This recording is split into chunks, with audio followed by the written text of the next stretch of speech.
강한 성이요. 우리 함께 불렀을 거예요. 근데 그 정도는 아십시오. 내주는 강한 성이요. 이게 그 유명한 종교개혁자 마틴 루터의 곡이구나. 그 정도는 아셔야죠. 그죠? 찬양 너무 은혜스럽게 잘해 주셨고요. 강경민 집사님 반주도 정말 좋으셨지요? 우리 집사님께 한번 박수할까요? 고맙습니다. 올해가 종교개혁 500주년 기념의 해라고 해서 우리가 다른 해보다는 조금 많이 다르게 시작이 되었던 것 같고요. 우리는 잘 모를지라도 교계적으로는 종교개혁 이 500주년을 맞아서 굉장히 많은 행사들 있었고, 목사님들도 보면은 이렇게 저는 오래전에 다 다녀왔습니다만은 유럽에 있는 종교 개혁지들 있죠. 그런 게 많이 순례하시고 그런 일들이 있더라고요. 2017년 표 한번 우리 다시 같이 읽어볼까요? 다시 거룩한 교회로. 제가 오직 할게요. 뒤에 하세요. 오직.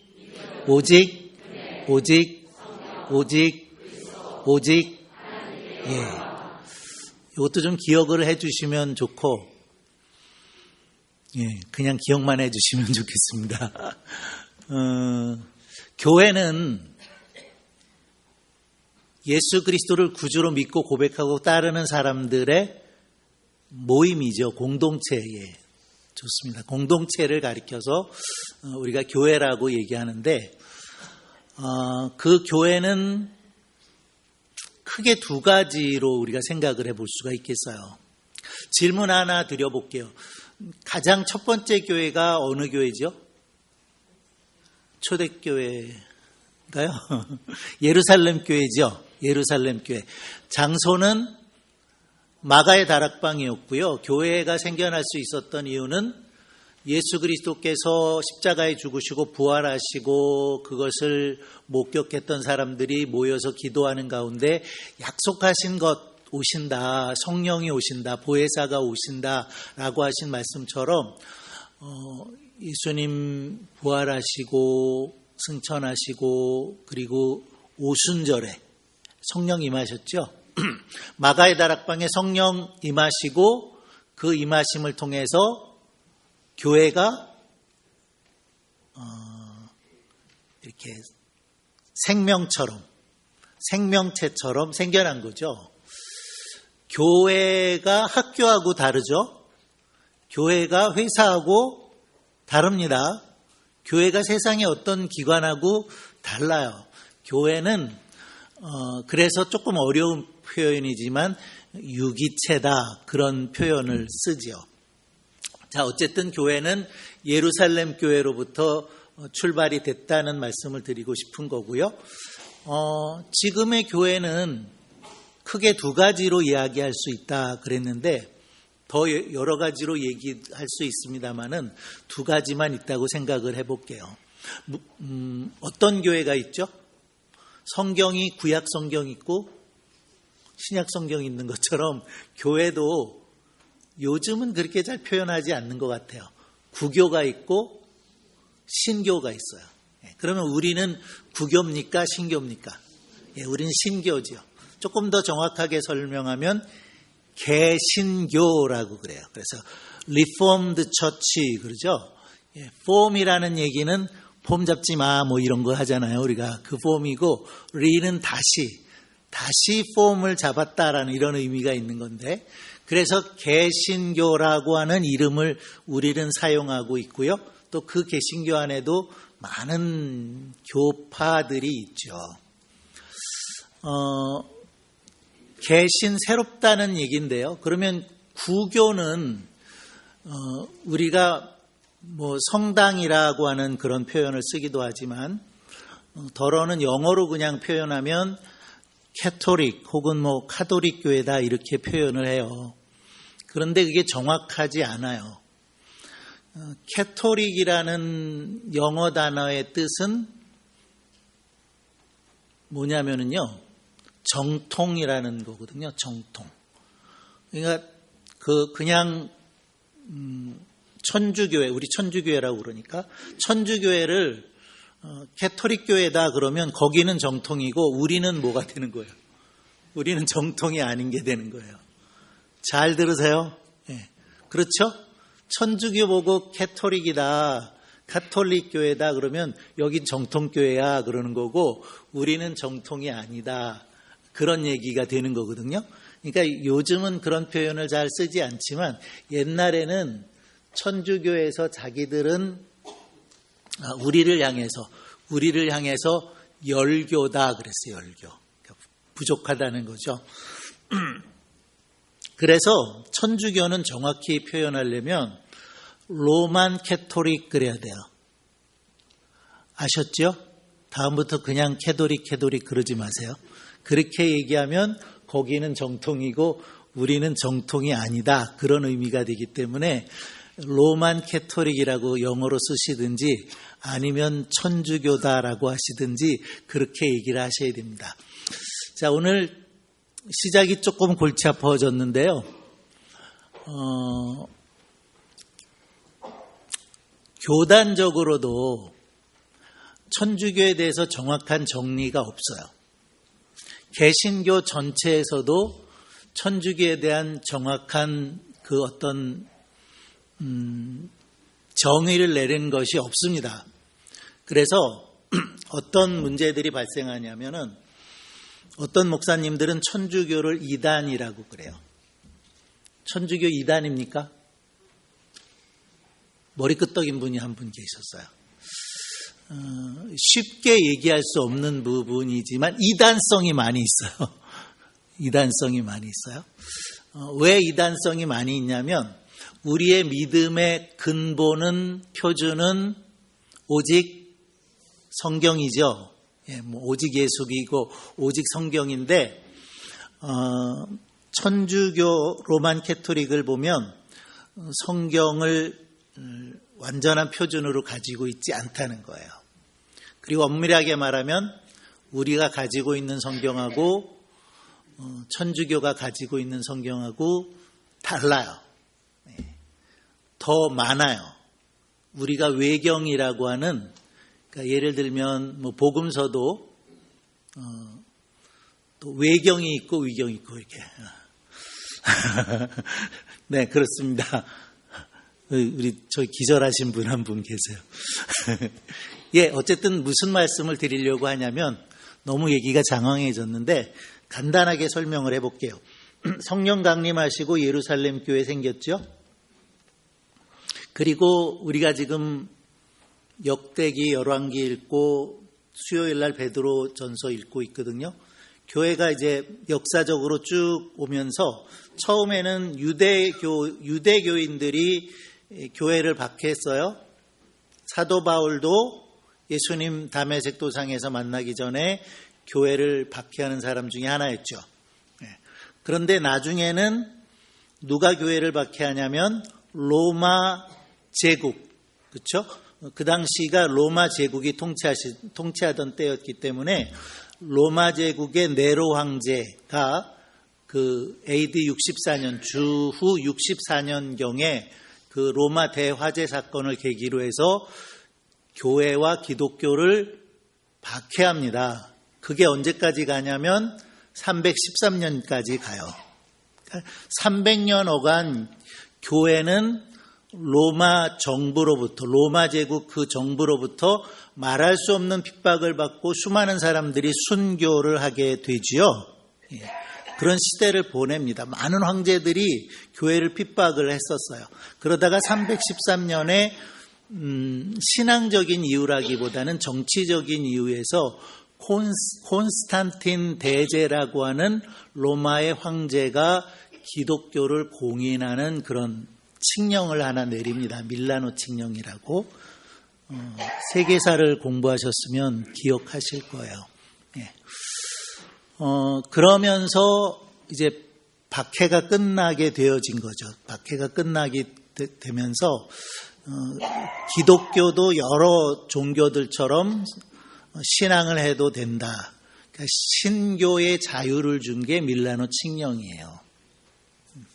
그동안 교회가 로마 정부로부터 박해를 받았던 첫 번째 이유는 뭐냐면 기독교인들 교회는 로마의 황제를 신으로 섬기지 않는다. 그래서 무신론이 아니잖아요. 우리는 유일신 하나님을 고백하고 삼위일체이신 예수 그리스도를 믿음으로 고백하는데 모두가 황제를 로마 제국 안에서는 황제를 신으로 섬기라고 명령을 했는데 그 앞에 무릎 꿇지 않는 한 종교가 있었는데 그게 바로 우리들이었던 거예요. 교회 기독교가 황제를 신으로 섬기지 않으니까 그 이유 때문에 교회가 말할 수 없는 핍박을 받아서 히브리서 같은 데 보면 돌에 맞아 죽었다, 톱으로 켜서 죽었다, 짐승에게 물려 죽었다 막 이런 얘기들이 나오면서 히브리서 11장에 이 사람들은 세상이 감당할 수 없는 사람들이다 이런 말씀들이 있었죠. 그런 역사적인 배경이 있다는 거예요. 그리고 300년 말쯤 가면 무슨 일이 일어나냐면 기독교가 로마의 국교가 되어버려요. 그러니까 로마 제국 안에서는 기독교가 국교예요. 우리나라는 종교의 자유가 있고 많은 종교들이 있는데 기독교가 국교돼 버리면 좋을까요? 지금 대통령은 아마 천주교인이라고 알고 있는데 천주교 우리 장로님들 몇 분 대통령 하셨잖아요. 어떤 시장님은 서울시를 어쨌다는 얘기도 있었는데 국교가 되면 좋을까요?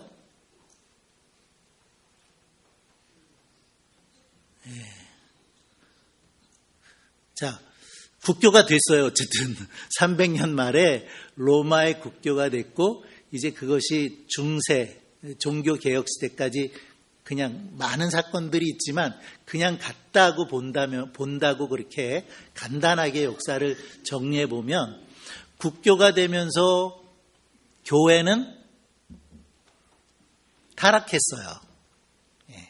국교가 되면서 재산이 많아지고 교회 재산이 많아지고 지도자들에게 권력이 주어지고 이제 그런 이유 때문에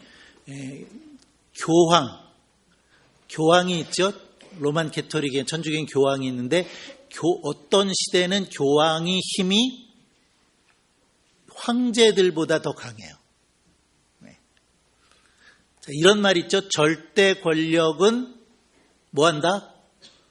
절대 부패한다. 나만 하나? 그죠? 절대 권력은 절대 부패한다 그런 말 있잖아요.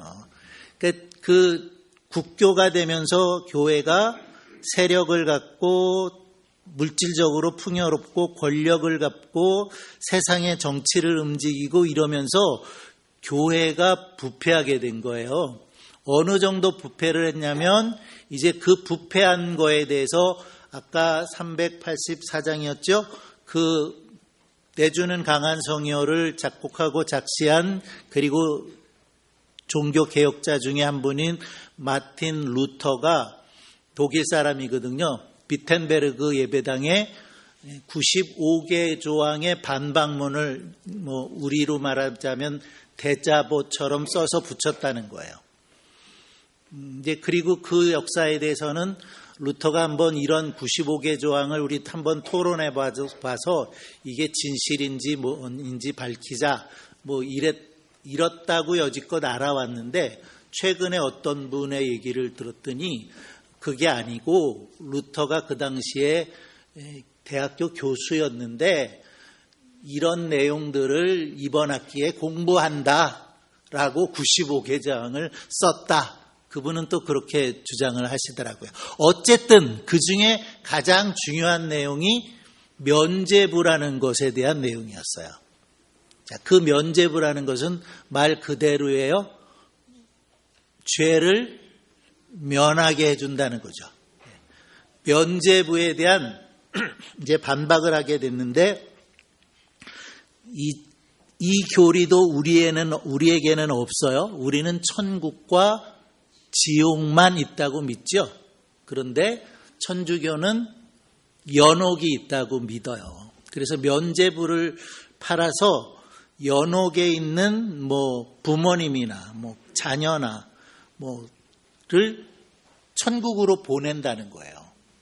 그러니까 면죄부를 사면 연옥에 있던 천국에 가지 못해서 연옥에 좀 대기하고 있는 사람들이 면죄부를 사서 그 면죄부를 사는 돈의 동전이 땡그랑하고 돈바구니 속에 들어갈 때에 연옥에서 천국으로 옮겨간다. 그래서 구원을 받는다. 그래서 그 면죄부를 팔러 다니는 거예요. 우리 옛날에 그 성경책을 팔러 다니는 그런 사람들이 있었거든요. 역사에 보면. 그래서 면죄부를 팔았고요. 사실은 면죄부를 팔게 된 중요한 이유는 성당을 건축하는데 재정을 충당하려고 면죄부를 팔았다는 거죠. 그런 일이에요. 그래서 이제 루터나 사실 우리는 칼빈에 대해서 더 많이 이해를 해야 되는데 루터가 그 95개 조항을 걸었던 이유는 개신교를 만들어야 되겠다 이런 의도가 전혀 아니었어요. 지금 교회가 잘못 가고 있다는 거죠. 그래서 이 잘못을 어쩌자는 거예요. 고치자는 거예요. 바르게 잡자는 거예요. 그래서 95개 조항을 내걸었는데 교회는 이 루터가 교회에 대해서 저항한다 라고 본 거죠. 교회는 비진리에 대해서 뭐 해야 돼요? 가만히 있어야 돼요? 저항해야죠. 저항해야죠. 그죠? 막 정의롭지 못한 일들이 사회에서 일어나고 있으면 우리 뭐 해야 돼요? 가만히 있어야 돼요? 저항해야 되는 거죠? 비진리에 대해서는 우리 저항해야 되는 거예요. 근데 우리는 잘 못해요, 그거를. 저도 잘 못해요, 사실은. 저도 잘 못하지만 저항해야 되는 거예요. 그렇죠? 교회가 사회의 불의에 대해서 이거 잘못된다라고 얘기할 수 있어야 돼요. 고쳐야 된다고 저항해야 옳은 거예요. 루터가 저항했는데 그래서 루터와 함께하는 사람들에 대해서 이 사람들은 저항하는 사람들이야. 교회에 대해서, 교회의 권위에 대해서 저항한다. 반항한다. 그래서 영어 표현이 뭐냐면 프로테스탄트예요. 프로테스탄트. 그러니까 반항하는 아이, 아이로 치면 그런 이름을 개신교가 갖게 됐다는 거죠. 그래서 그게 개신교의 이름이 돼요, 나중에는. 프로테스탄트. 원래의 의미는 저항하는 사람들이라는 거예요. 근데 그 저항이 성경에 없는 비진리에 대한 저항을 했다는 거죠. 그러니까 그러한 저항을 루터가 하는데 자꾸 그 세력들이 커지다 보니까 천주교에서 루터를 불러요. 그리고 재판을 하죠. 재판을 하면서 네가 주장하고 있는 이 내용들을 다 철회해라. 그러면 용서하겠다. 그러죠. 근데 루터가 끝까지 타협하지 않아요. 굽히지 않아요. 그래서 결국은 프로테스탄트가 됐고 개신교회라는 교회가 이제 생겨나게 된 거죠. 그리고 그 계기가 된 날이 그 루터가 비텐베르크 예배당에 95개 조항의 반박문을 붙였던 그 날을 계기 삼아서 이제 개신교가 나오게 된 거고요. 지금 1500년이, 그러고 이제 1500년이라는 세월이 지났고, 교회가 출발한 지, 그리고 개신교회가 출발한 지는 500년이라는 세월이 지났어요. 그런데 우리 한국교회는 130년밖에 되지 않았어요.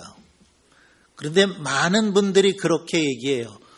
마치 1517년 종교개혁이 일어났을 때처럼 오늘 한국교회의 현실이 꼭 그렇다라고 얘기를 한다는 거죠. 단순히 500주년 때문에 교회가 다시 거룩해져야 된다라는 것이 아니라 마치 1517년 교회가 부패하고 잘못된 길로 갔던 것처럼 그런 부패한 모습들이 오늘 교회에 있다라는 거예요. 그러니까 모든 교회가 그렇지는 않죠. 모든 교회가 그렇지 않지만 일부 큰 교회들이 이제 그런 모습들을 보이고 있어서 언제부턴가 우리는 세상을 염려하고 세상을 구원하고 세상을 향해서 선한 영향력을 미치는 교회였었는데 이제는 세상이 염려하는 교회가 됐다. 그런 이야기들을 하잖아요. 그 중에 가장 문제가 되는 게 뭐냐면 오늘 한국교회 안에 가장 잘못되어지고 있는 문제가 이거다라고 이야기하라고 그러면 많은 분들이 세습의 문제를 얘기해요. 대형 교회들이 아버지가 목사님이었는데 아들이 그 교회를 이어받는 것, 그런 교회들이 많고요. 지금 우리 교단의 대표적인 그 큰 교회가 그 일을 차근차근 진행을 하고 있어요. 얼마 전에 우리가 노회했죠. 그 교회가 속해 있는 노회 안에서 그것을 허락하기로 가결을 했대요. 그 문제를 다뤘대요. 어떤 목사님이 그러더라고요. 이제 노회를 하고 그러다 보면 막 의견이 나눠지잖아요. 반대 의견이 있고 뭐 그럴 때 법이요. 법에 있다는 거예요. 법이요. 법대로 갑시다. 그러면 더 이제 얘기할 게 없는 거예요. 법이요. 우리 교단 안에 세습 방지법이 있어요. 아버지가 아들에게, 아버지가 사위에게, 심지어는 장로님의 아들에게 이거 안 되는 거예요. 그게 세습 방지법이에요. 총회에서 그 법을 정했어요. 그런데 그 법을 무시하고 세습을 하면서 간다는 얘기는 결국 뭘 무시하는 거죠? 총회를 무시하는 거예요. 노회는 총회 아래 기관이거든요. 노회에서 그거를 다루고 허락했다면 노회를 무시해버리는 거죠. 그러면 질서가 다 깨지는 거예요.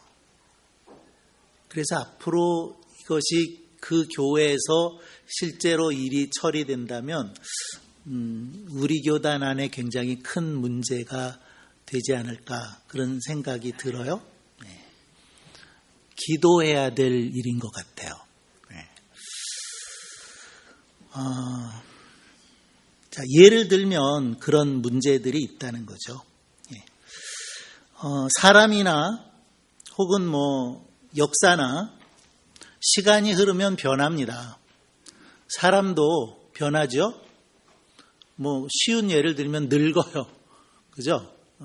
그러나 또 꼭 나쁜 것만은 아니라서 성경은 말씀하기를 겉사람은 후패하나 속사람은 날로 새롭도다라고 말씀을 하셔서 우리의 육신, 우리의 몸은 늙어질 수 있죠. 그러나 우리의 영적인 속사람은 새로워진다는 그러한 소망의 말씀을 주고 있습니다. 우리는 그렇게 변화되어야 된다고 믿으시죠? 우리는 우리의 속사람이 날로 새로워져서 참 힘든 얘기였지만 예수님 닮아가는, 우리가 성도에 교제할 때에 집사님은 하나님의 놀라운 걸작품입니다. 하나님 닮았습니다. 라고 얘기하는 것처럼 그렇게 점점 더 우리가 예수님을 믿어가는 날수가 더하면 예수님 닮아가고 하나님 닮아가는 그런 사람으로 변화되어져야 할 것이고요. 역사도 마찬가지겠죠. 특별히 교회의 역사를 우리가 생각해 본다면 역사 전체를 놓고 보면 인류의 역사 그 정신이 타락하는 시기도 있었지만 또 거기에 대해서 저항함으로 끊임없이 새로워지고 변화되는 이러한 일들이 역사 가운데 있었어요. 그런 일들은 수많은 반복을 하고 있는, 역사는 반복이다라고 하는 말처럼 그런 타락하는 일이 있으면 그것에 저항해서 또 새로운 일들을 이루어가는 이런 역사를 우리가 살아가고 있는 거죠. 그 긴 역사를 보게 되면 그 안에 끊임없는 개혁들이 있었고 또 개혁이라고 하는 것, 금년이 다시 거룩한 교회로라고 해서 교회가 개혁되어야 한다라는 해로 삼았지만 정말 개혁은 한 번에 끝날 수 있는 것은 아니잖아요. 그래서 끊임없이 개혁되는 그런 교회가 되어져야 한다고 믿고요. 그런 노력을 우리가 함께 기울여 가야 되는 거죠. 그런 이유에서 우리 교회는 주님의 뜻을 이루는 교회, 주님의 선하시고 기뻐하시고 완전한 뜻을 이루기 위해 힘쓰는 공동체가 되도록 우리가 함께 기도하고 노력해야 된다고 믿고요. 여러분도 믿으시죠? 예. 오늘 여호수아서의 말씀을 읽었는데 그냥 간단히 좀 정리하고 마치도록 그렇게 하겠습니다. 여호수아의 내용은 두 가지 내용이에요. 하나님께서 약속하셨던 가나안 땅을 정복했다는 것, 그리고 그 12지파가 그 땅을 분배했다는 것, 그 두 가지 내용이 여호수아의 내용입니다. 그런데 그 여호수아서가 정복과 분배를 함에 있어서 그들을 이끌었던 리더가 여호수아였다는 거죠. 그리고 그 여호수아가 죽으면서 마지막으로 유언처럼 남긴 말씀이 읽어주신 하나님의 말씀이에요. 자, 새로운 가나안 땅에 들어가서 정복했는데 그 가나안 땅을 정복할 때의 하나님의 명령은 진멸입니다. 진멸은 다 죽이는 거예요. 군인만 죽이는 게 아니에요. 요즘도 계속되고 있는 전쟁에 보면 민간인을 죽였다. 더군다나 어린아이들이 죽었다. 그러면 굉장히 그 소식들이 엄청나게 커지는 거 아닙니까?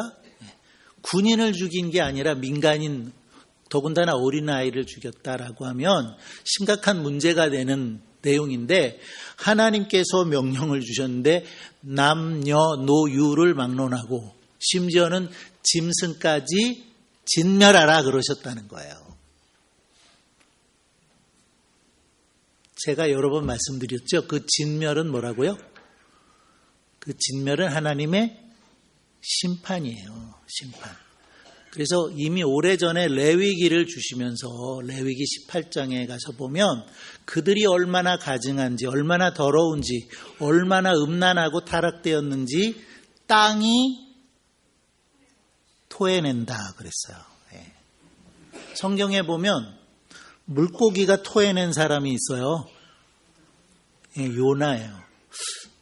큰 물고기가, 커다란 그 물고기가 요나를 삼켰는데 왜 요나를 토해냈을까요? 왜일까요? 그만큼 역겨웠던 거예요. 성경에 그 얘기는 없어요. 없지만 얼마나 역겨운 사람이었으면 물고기가 요나를 토해냈을까. 자, 우리가 요나서를 자세히 읽어보면 요나 별로 좋은 사람 아니에요. 하나님 명령했는데 도망갔어요. 그죠? 저처럼 머리가 좀 없었는데 뜨거운 햇볕이 쬐는데 덩쿨이 막아줬을 때는 감사한 일도 없어요. 근데 하나님이 벌레 먹게 하셨더니 나를 죽이세요 그러면서 성질 부린 사람이에요. 그런 요나를 물고기가 토해냈다는 거죠. 물론 아닐 수도 있어요. 그러나 그렇게 역겨운 건 토해낼 수밖에 없고, 토해보셨죠? 그 얼마나 힘들어요. 들어갔던 게 거꾸로 다시 나오는 거 얼마나 힘드는 일인데, 하나님이 이미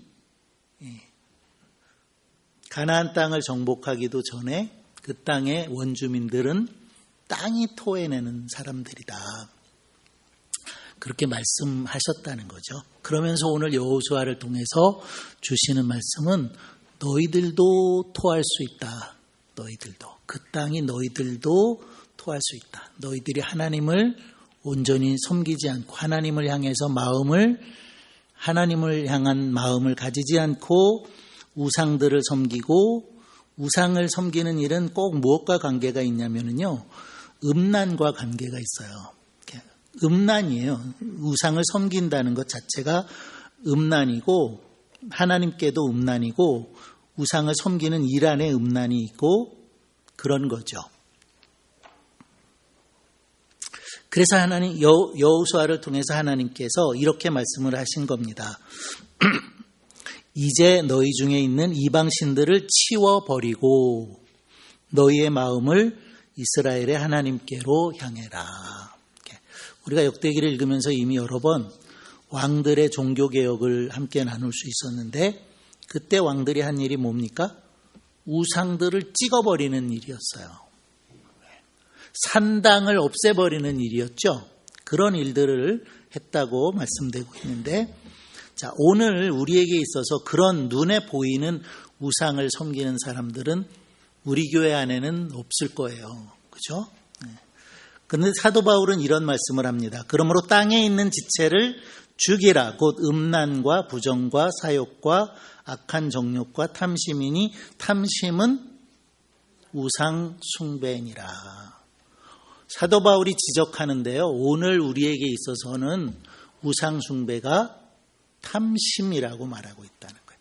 물질에 대한 탐심, 권력에 대한 탐심, 명예에 대한 탐심, 온갖 것에 대한 탐심이 있다면 그것이 바로 우상 숭배다라고 말씀을 하고 있다는 거죠. 예수님은 조금 지나치다 싶을 정도로 말씀하셨어요. 만일 내 오른눈이 너를 실족하게 하거든 빼어 버려라. 만일 내 오른손이 너를 실족하게 하거든 찍어 버려라. 장애를 가지고서라도 천국에 들어가는 것이 낫지 않겠느냐? 그렇게 예수님 말씀하시죠. 자, 한 가지 질문 드릴게요. 오늘 우리는 믿지 않는 사람하고 무엇이 다른가요? 조금 전에 탐심을 얘기하면서 물질에 대한 탐심, 권력에 대한 탐심, 명예에 대한 탐심, 이런 말씀을 드렸는데, 우리는 그런 탐심은 전혀 없죠? 그렇습니까? 내가 거룩하니 너희도 거룩하라 라고 말씀하신 주님은 구별됨을 말씀하신 거예요. 우리가 믿지 않는 세상 사람들과 무엇이 구별이 되나요? 주일이면 예배당 오는 게 구별이 되나요? 기도하고 안 하고의 구별이 있는 건가요? 믿는 사람은 식사 때 기도하고 믿지 않는 사람은 식사 때 기도하지 않는 게 구별이 되는 건가요? 그렇지 않은 거라고 생각이 돼요. 물질에 대한 생각이 믿지 않는 사람들하고 구별되지요? 구별돼야 됩니다. 권력이나 명예나 세상 욕심, 사도 바울이 말씀한 탐심은 우상 숭배라고 하는 것처럼 우리는 두 주인을 섬길 수 없어요. 없다고 주님이 말씀하시면서 물질과 하나님은 겸해서 섬길 수 없다 그러셨다는 거죠. 그렇게 돼야 되는 거 아시죠? 잘 안 되죠? 잘 안 돼요, 그게. 그러나 그렇게 돼야 돼요. 그렇게 안 되는 것을 우리는 고쳐야 돼요. 그렇지 않으면 이런 얘기를 듣겠죠. 믿지 않는 세상 사람보다 더하다.